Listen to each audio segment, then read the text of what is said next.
the tap control by one of the two players honored on this senior night, Freddie Gillespie, and Devontae Bandu getting the start tonight, as well as both of those players got a walkout to a huge ovation from the student section just before the game began. Baylor trying to begin things with a triple. Sometimes their best offense is a missed shot when you've got Freddie Gillespie working the offensive glass, and he draws a foul. Absolutely true, Bob, but I will say this about Baylor. They have not shot the ball particularly well lately. Their guard play, to me, has not been at a standard it was for most of the season. They're going to have to get better tonight. That three goes from the corner just like that. The Bears are on the board as Jared Butler gets off to it. A 1-for-2 start from three-point land. Now keep this in mind for Texas Tech. 5 of their losses in Big 12 play, they've only scored 55 points or less. They're going to have to find easy ways to score tonight, like that. Moretti rims out a three. How hard is it to find easy ways to score against Baylor? Pretty good defensive team. Absolutely. They're going to have to push the ball, get some shots in transition, and stay aggressive. They have not played particularly well on the offensive end lately. Davion Mitchell gets the big man caught on a switch. And stepping on the sideline was Bandu. So a Baylor turnover for Scott Drew's program with 14 Big 12 wins already in the bank. That is already a program best, but this is a team that has NCAA championship hopes based on where they've been for most of this year. Absolutely. The guard play, we talked about it, not as good lately, still good enough. Getting one against the backboard is Kevin McCullough, and he gets Texas Tech on the board. This kid, you will hear about this kid. He will be a star in the Big 12 someday. Did not play his senior year in high school, redshirted last year. Lots of confidence in him right now. Davion Mitchell. Freddie Gillespie working the offensive glass. And here comes Jamias Ramsey. Good challenge by the youngster Chiwa. He's from the Cameroon. Traveling call on the jump stop by Moretti. Well, let's talk to Chris Beard earlier today, and even Alpha back-to-back losses. He was in a more relaxed, jovial mood than some of the times we've had him in years previous when they've been on winning streaks. Yes, no, I think he's comfortable with this team. That's an offensive foul. And that one is called on Davion Mitchell. Yep. You know, I think when you play in a league like this, you have to have amnesia. You are going to have bad streaks, and it's how you handle them. But take a look right here. Watch the left arm extension. And Davion Mitchell, just a foolish foul right there early in the game. TJ Holyfield off the bench for the first time this season. He replaces Chiwa. So he comes on for the first time. And TJ Shannon in as well, as Kevin McCullough heads to the bench for Texas Tech. Think about this, Bob. 3 of Tech's first top 6 scorers, freshmen. Very young team. 7 newcomers.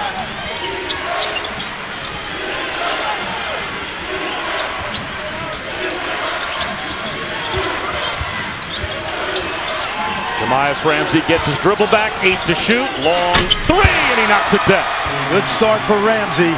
There's 30 scouts here tonight, particularly to watch him, Bob, because it's the kind of year where you got to find a guy like this in the middle of the first round. There's no gimmies this year in this draft. Another offensive foul call. There's Butler on the drive, bowled over TJ Shannon. Remember, this kid is the leading scorer for Texas Tech this year. Only the 3rd time in their history that a freshman has led them. Watch the quick release right here.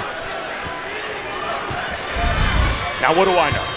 I think Jamias Ramsey is an NBA player someday. Do you think he's an NBA player now? No, but 20 of the 30 guys that go in the first round every year are not NBA players right now. It's all based on projection and potential. Shot clock winding down for Ramsey. Gives it up to Moretti. 5 on the timer as Moretti drives it and throws it away. Taken away by Maceo Teague. Teague will drive it. Bandu looking for room, and he outlets the Butler. Oh, they had Teague in the left corner. They missed him. Gillespie fumbles the entry pass, and Moretti digs it out.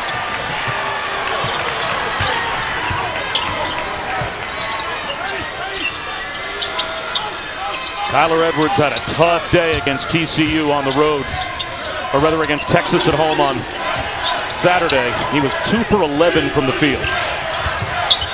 They did not get good guard play. Ramsey, yes, he's got 2 triples already. Good start. Remember, he grew up 90 miles north of here. There you see some of the scouts that are here to watch these 2 teams tonight, but particularly to see Ramsey.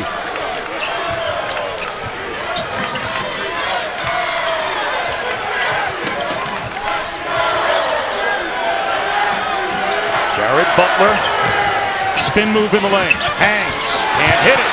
Gillespie keeps it alive, fades away, doesn't get the roll. The tip follow there for Butler. When we talk about offensive rebounding with Baylor, it's usually vital. Clark, Gillespie. That time their point guard gets a bucket. Ramsey will drive it, gives it up to Edwards. Bothered by Gillespie. The tip follow not there, and it's dribbled out of trouble by Shannon. Turns it over though. Bandu hits ahead to Mitchell.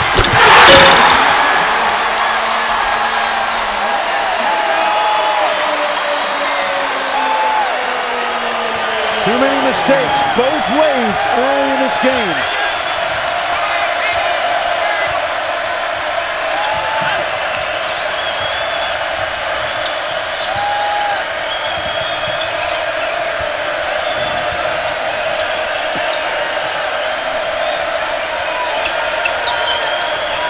Eight to shoot. Moretti off the screen. Air ball.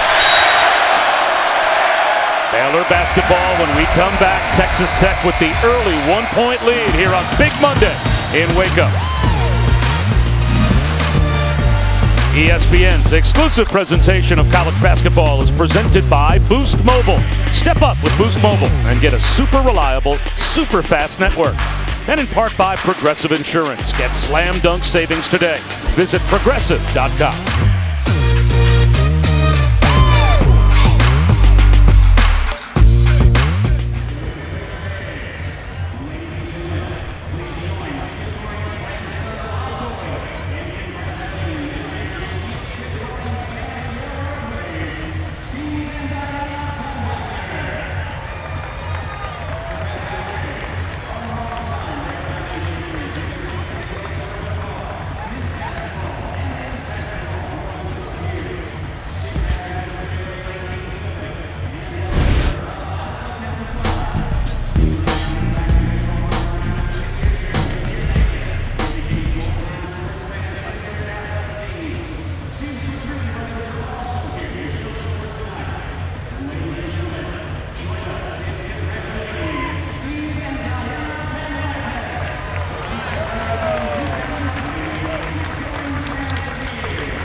Jamias Ramsey, the most celebrated recruit yet for Chris Beard at Texas Tech.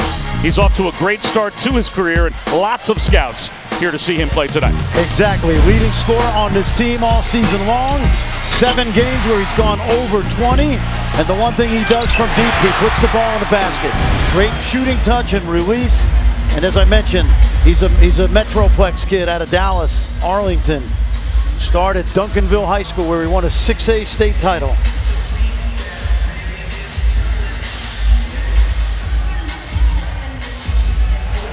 There you see some of the scouts. Now the numbers are deceiving, Bob. He did not score against Oklahoma last Tuesday because he was in foul trouble all game, but not particularly good Saturday as well against Texas. How did you deal with players when you knew and they knew that there were going to be a ton of scouts at a particular game to watch them play? You try not to. You don't make it a big deal. Can you shield them from it, or is that just impossible? You let them know. You let them know. You just say, look, here's the deal. You know, your mom and dad probably know this. Your AAU coach. You're not gonna get the attention unless you just play the way you've been playing all year. Holyfield comes up short. Clark with a rebound. Once the game starts, I'm telling you, he's not thinking about anything. But put the ball in the basket. Which he did, knocking down a couple of early threes to get Texas Tech off to a good start. Davion Mitchell. I think one of the problems Baylor's had lately is they've passed up too many open shots in the interest of being almost too unselfish. Shoot that ball. He does just that. Meyer tried to keep it alive, but it's taken away by TJ Shannon. Holyfield sets a violent screen on Meyer and gets called for it. The final Super Tuesday doubleheader of the season on ESPN and the ESPN app. We'll start in the Big Ten with a top 20 matchup between Michigan State and Penn State at 7 Eastern. And then Coach Cal and number 6 Kentucky host Tennessee at Rupp. Big Ten to SEC on Super Tuesday tomorrow night. And that foul was so violent that that's going to send John Higgins over to the monitor to take another look at the screen set by Holyfield. Ooh. I'll tell you what, Matt Meyer came up high on that one. Watch Matt Meyer. Matt Meyer actually made the first contact. That's going to be interesting. Well, Holyfield got tagged with the foul.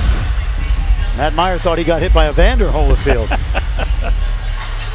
It looks like it's just a play on common foul, and it was a quick review. It's a good crew tonight. Final four level guys, and Kessinger and Higgins and Petty.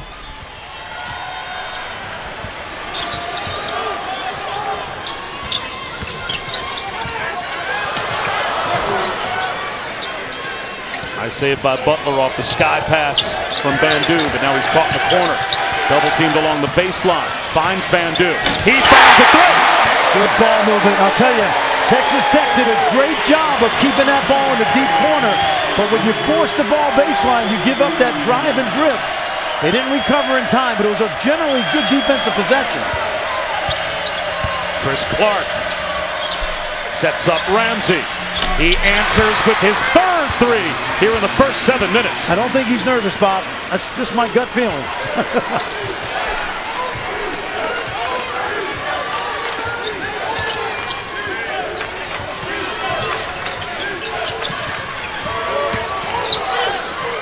Meyer. That's it and out. Ramsey lost the rebound. Tapped it back out to nowhere. Butler takes advantage, but rims out a three.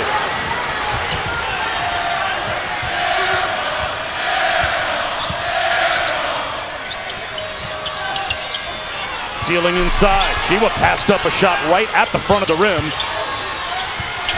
And now Moretti fumbles it in the corner. Pulls up and connects in the mid-range. Good ball movement that time. Even though Moretti fumbled it, I really like the way the Red Raiders got that ball out of that deep corner. Got it reversed quickly. Few teams in the country pass the ball better than Texas Tech in their offense. Lots of assists. Mitchell cruises to the goal for two.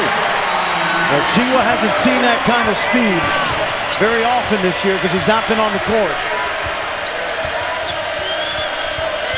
Meyer gambles over the top. Clark with a tough pass to handle from McCullough. A scramble for it. Out of bounds. And it will belong to Texas Tech when we come back. Scott Drew had a defensive game plan. Just how he drew it up, well, he's going to show Fran Fraschilla when we come back.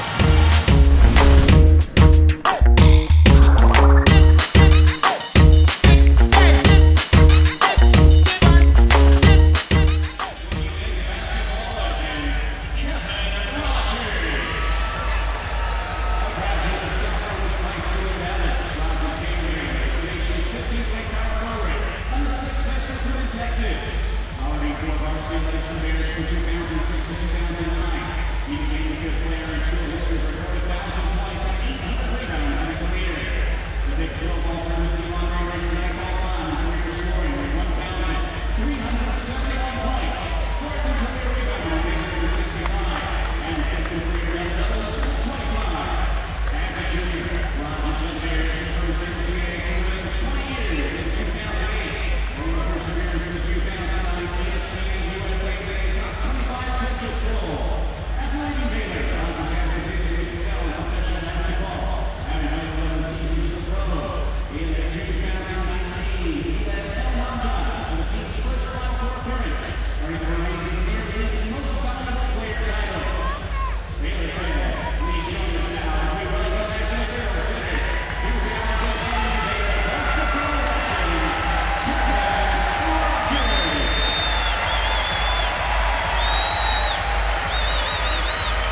Look at this defensive stopper to begin with. But tonight, here's what you're going to see. Both teams are going to try to keep the ball on a side, which means if either team gets the ball down here below the free throw line, it's not going to get out easy. So someone like Fran Fischel is going to send it down low. We'll have the big guys there ready to rotate, block it, or take a charge. And hence, you'll see a lot of stuff played in the middle tonight. Well, there you go. And the interesting thing about Scott Drew's elite defense this year is he took a page out of the book from Texas Tech a year ago, which to me had one of the great defenses of the last decade. Keep the ball on the side. OT banks one home. And interesting, he said, you'll see this from both teams tonight. Yeah. He's not only telling you how he thinks his team's going to play defense, he's telling you what he thinks his team's going to face from Texas Tech as well. Absolutely. And remember, last year, Baylor's team played over 50% zone. So it's been a revelation this year that they've been so good defensively in the man. Good example right there, forced baseline. Throw back up to Edwards, short for three. Here comes Davion Mitchell, the Auburn transfer. Backed up Jared Harper, and then came to Baylor.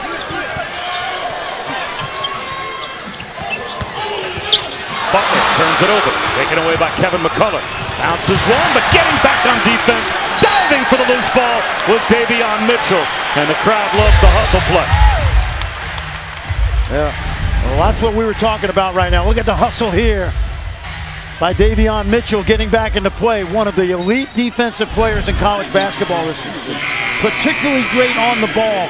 Think of him as a shutdown corner. A Stephen Gilmore, a Darrell Revis type. He only ended up in Waco because he thought Jared Harper was going to come back and basically finish his career at Auburn and didn't want to live as a backup. Then Harper and Auburn goes crazy. Harper leaves early and just turned out to be serendipity for Scott Drew. No one home in the corner. Miscommunication. Andre Savrasov throws it away. You talked about the great defense of Davion Mitchell, and it's such a compliment that of the 10 guys who have been named finalists for the Naismith Defensive Player of the Year in the nation, 2 of them come from Baylor, Mark Vidal and Davion Mitchell, the only team with multiple semifinalists. What a compliment to the Baylor defense. Mark Vidal provides so much energy, does so much of the dirty work, but I love that Davion Mitchell has stepped up his energy tonight. He knows without Mark Vidal out there, he's got to be even more